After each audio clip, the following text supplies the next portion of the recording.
I went through some of my old writings, which I do every now and then, just pick them up and start going through them.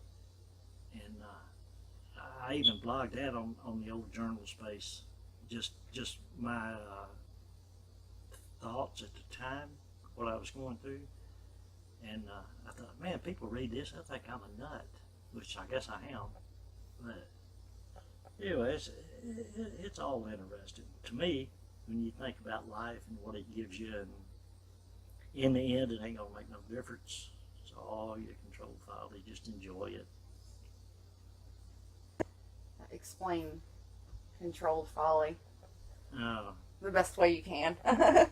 well, basically, the way I look at it, it's everything that we do as a human being from the time we get here to the time we make our transition into whatever's next, if there is anything next, which I think it is. It's your job, your family, your friends. It's what you do to give yourself, I guess, a purpose for being here. I mean, I really think our purpose is to rediscover who we really are, which is pure unconditional love. But the controlled folly, of course, that comes from Don Juan, Mateus, is what he called controlled folly, which is just basically your life, doing everything you do during the day.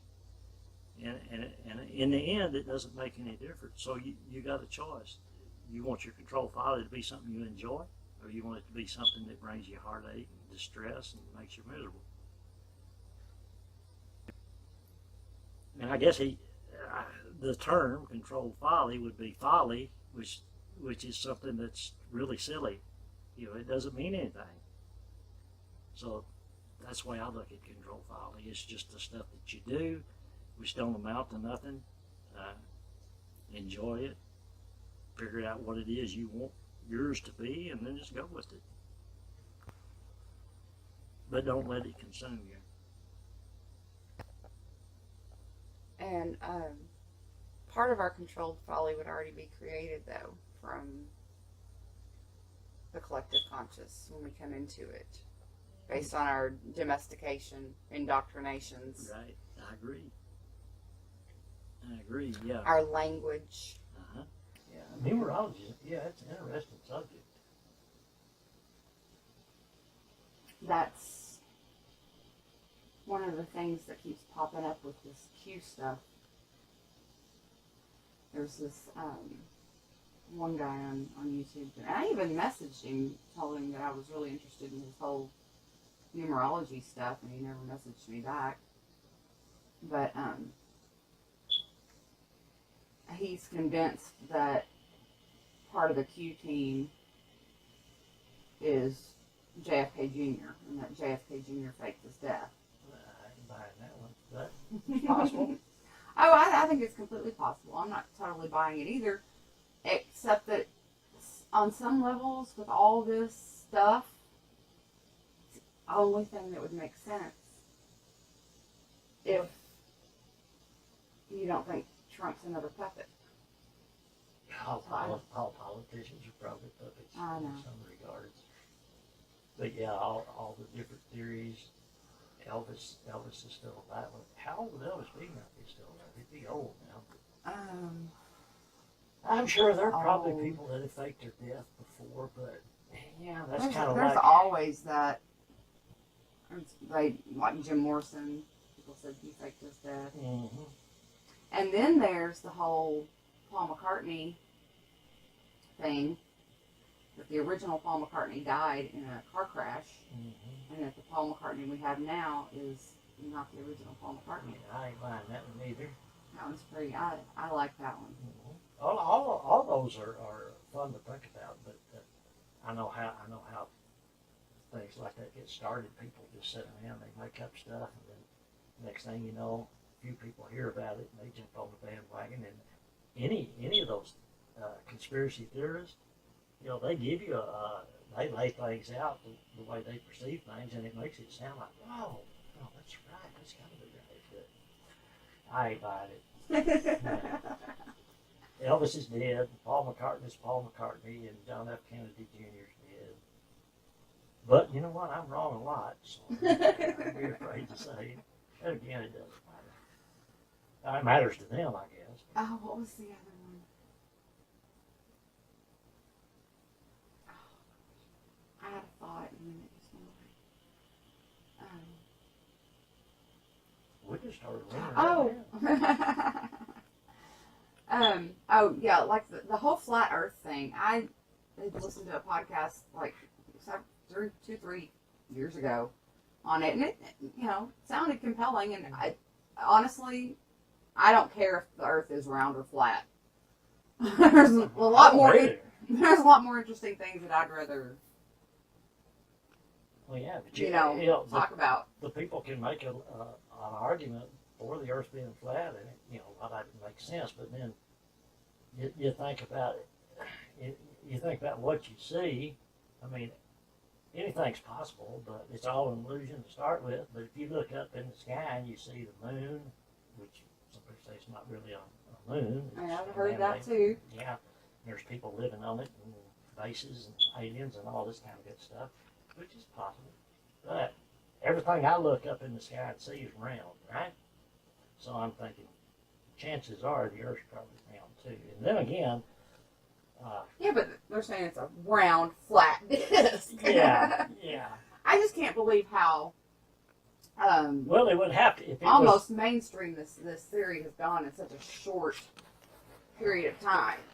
If the Earth was flat, though, like a flat disc, it would have to be encased in a bubble, which is what they say, right? Yeah. All right, and then the sun and the stars and everything are underneath that bubble, right? Well, again, it's all part of the illusion anyway. So, yeah, if you want to believe that, fine, what difference does it make? Yeah.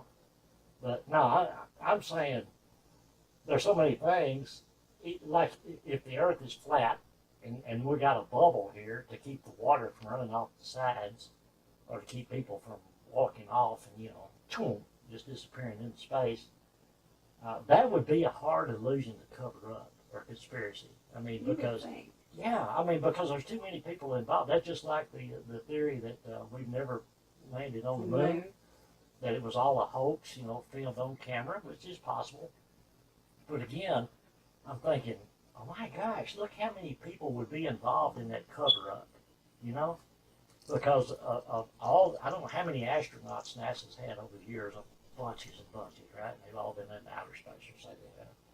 So, if they hadn't really done that, and all this, NASA's just one big hoax, with that many people involved, there's no way that could stay hidden. And I guess the flat Earth theorists now would say, well, it's all starting to come to light. But again, I'm not buying it. It's all, to me, it's all like a dream. So, again, how your perception of it is. If you want Earth to be flat, then I'd tell you, yeah, okay, it's flat. You think it's flat, then it's flat. I think it's round, then it's round. But what difference does it make? It really doesn't. To me, make any difference. Reality is dependent on perception. Well, yeah, it is. That's what makes this illusion so interesting and so confusing to a lot of people, is because everybody's reality is so different. It can be anything you want it to be. And again, if you go into there's nothing right or nothing wrong, just depending on your perception of things, then it makes sense. Everybody's got their own ideas, so their truth is their truth, and they're going to espouse that truth. And that's okay. The only problem I got with them is when they try to convince the world that because I see it this way. What is it, Twinkles? Did I say something that got your attention? Do you think the Earth's flat? Okay. All the conspiracies, that and like going back with the government, and the Illuminati, and so, there's a lot of things I'm sure going on in the government, because you got the hierarchy of power, and they're not going to want to tell the masses the complete truth. They hide things from you. Of course they do, for their own purposes.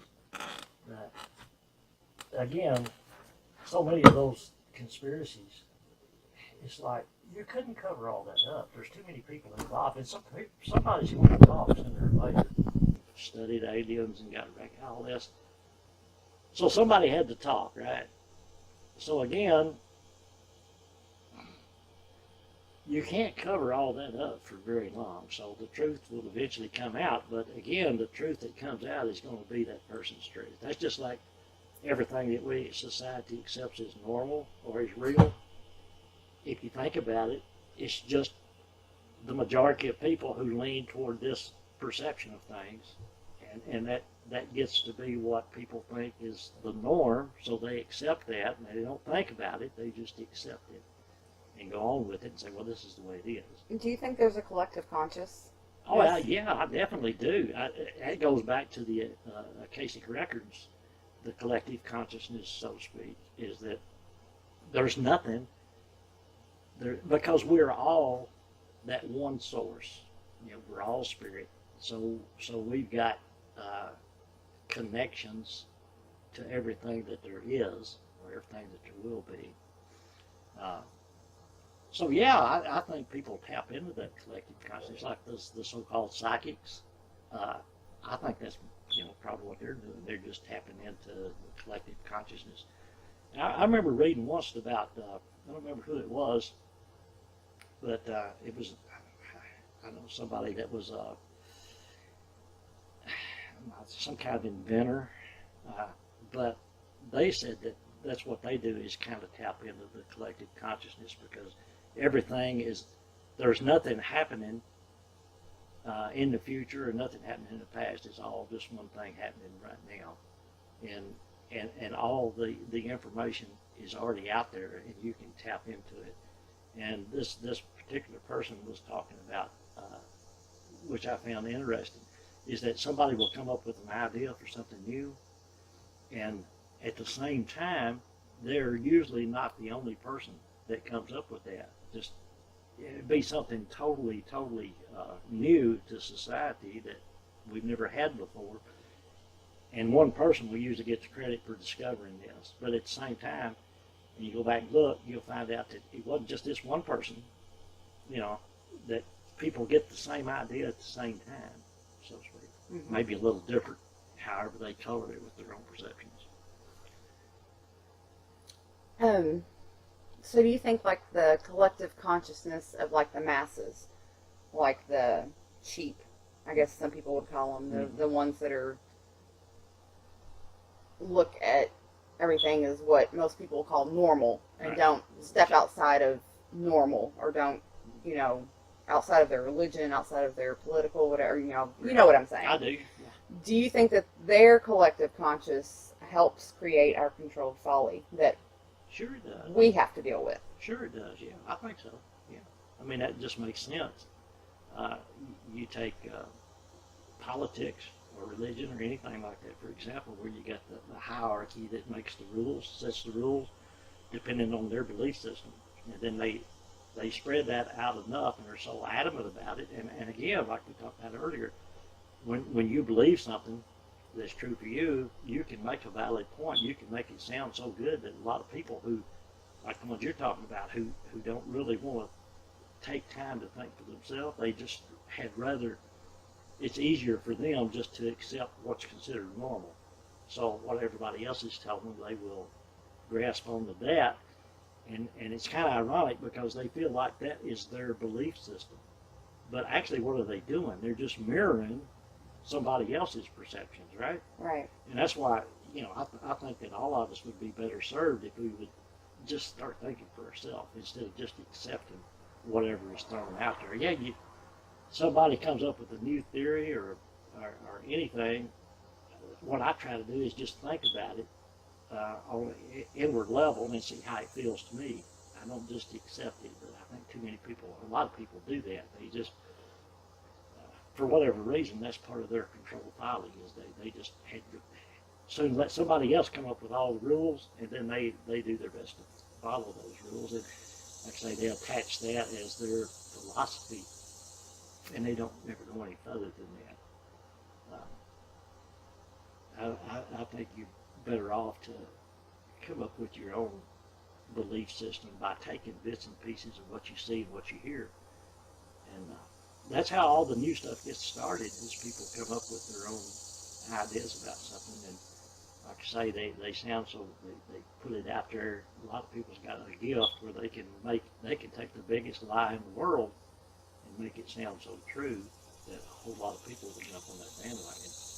And have for thousands and thousands of years. Yeah.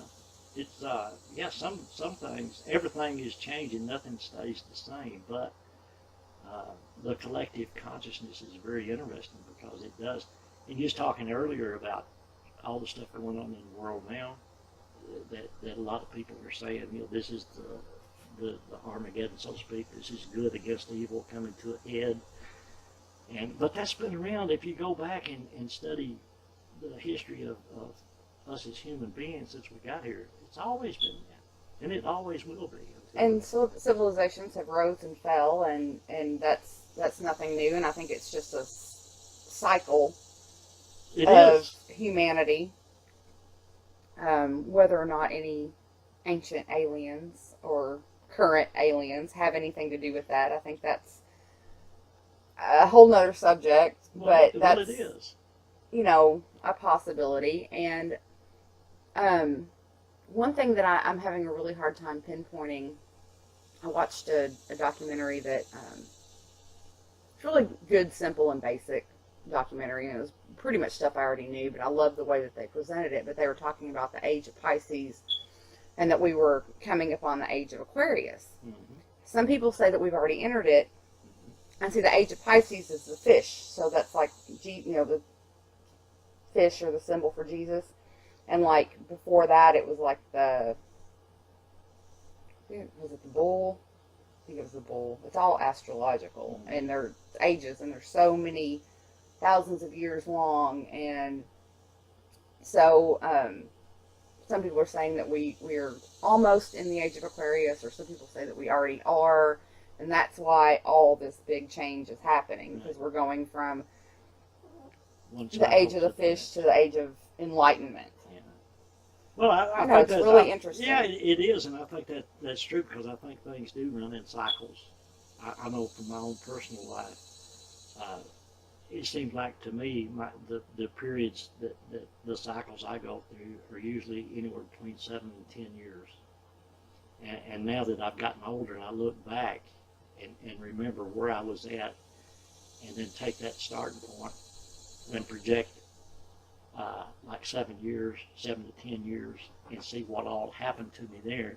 And I go, you go through the low cycles where things, your ControlledFolly is all screwed up, nothing seems to go right, and then you slowly get out of that cycle and you hit a high cycle, and everything's really couldn't be much better for 7 to 10 years. But I think you're going to go through those cycles. That's the planet itself does that, and eventually, talking about civilizations, all civilizations are doomed to come to an end. I think it's just my own opinion. But history will tell you that. Like back years ago, you had the Roman Empire. Mm-hmm. And that was the power of the world. Well, they're gone. The Mayans, all these different civilizations, they come and they go. And I think that's due to the cycles. And the planet itself goes through its own cycles. All this stuff about global warming and we're destroying the planet. Well, we are kind of we're hard on the planet, but I really think the only way that humankind could completely destroy the planet would be with nuclear war.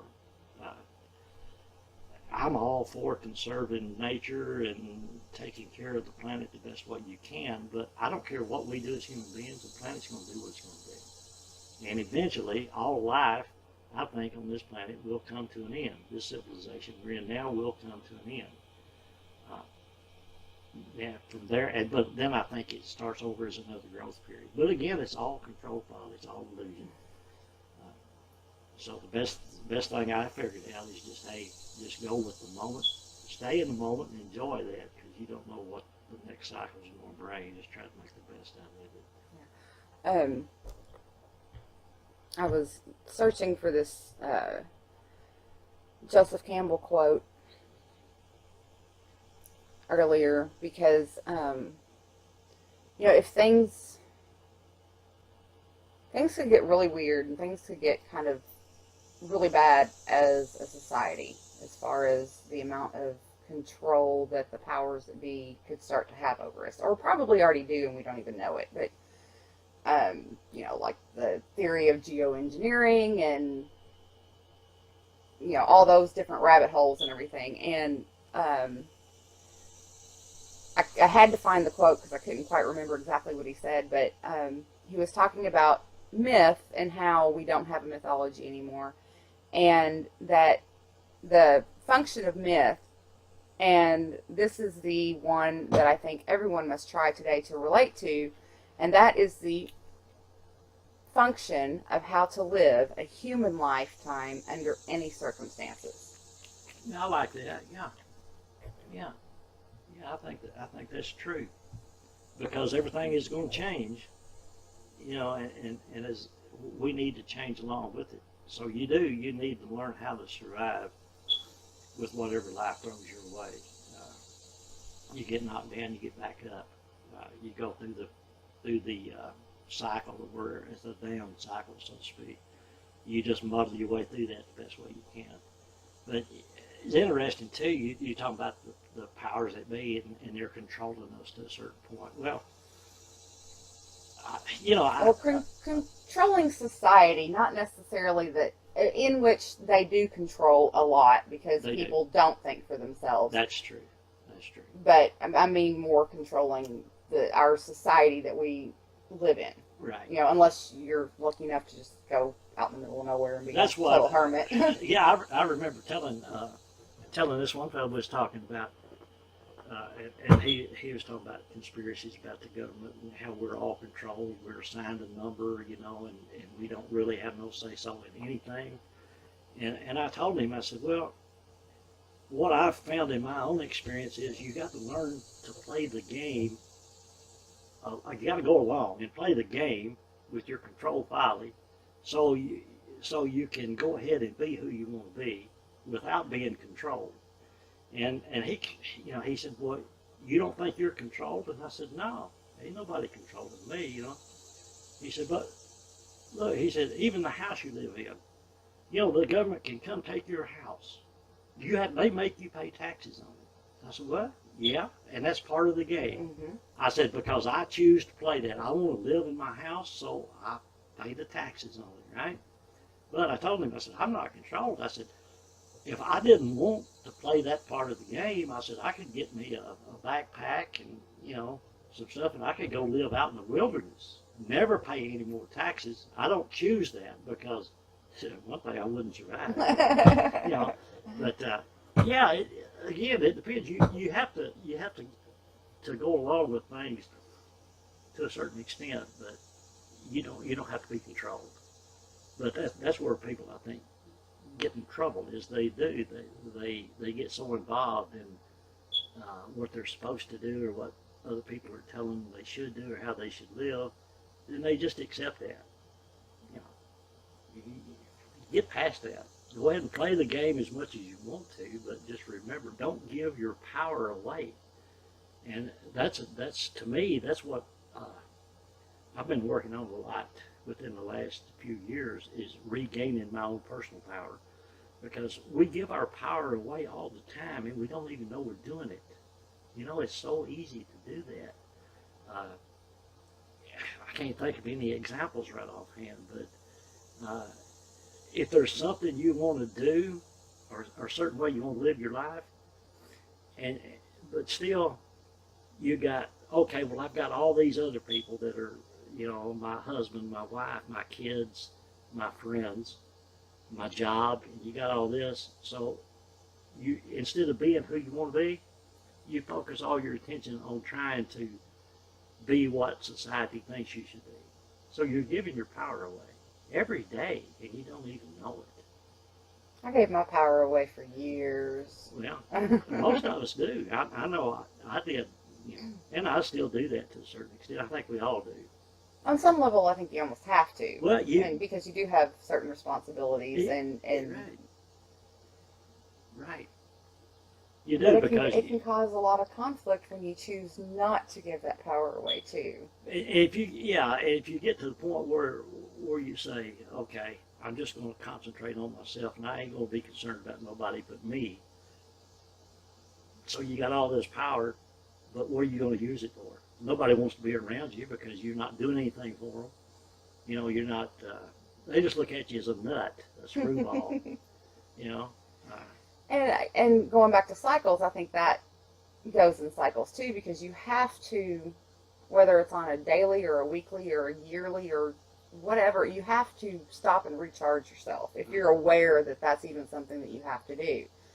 And when you mentioned, when we were talking the other day, and you mentioned about your personal cycles, so that will be 10 years, and that's a pretty good span of time. The span of time before it, and breaking it down into that, I can see a lot.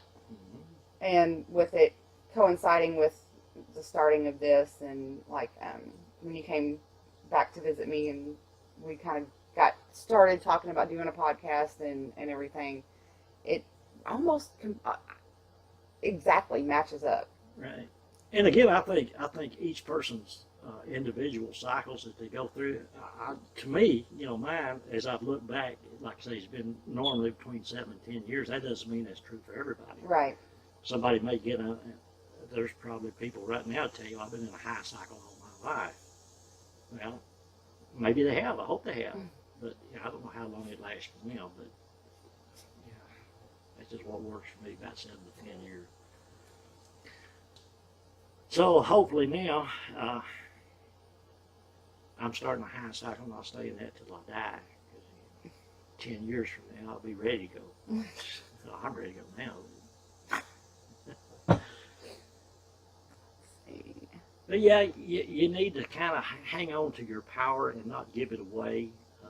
You try to please everybody else. And like I say, me personally, just me by myself now, it's easier for me to not give my power away because I have nobody dependent on me. In your case, and in most people's case, where they're got a husband or wife, kids, you have to give some of it away. I mean, that's I don't think there's any way you can be happy unless you do.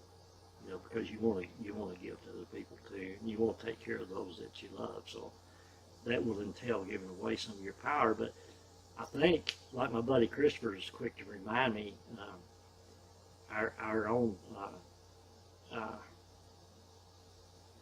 self that looks out for us, the observer self is what he calls it. As long as you can be aware of your observer self and know that, okay, I'm giving some of my power away now, I think that's okay.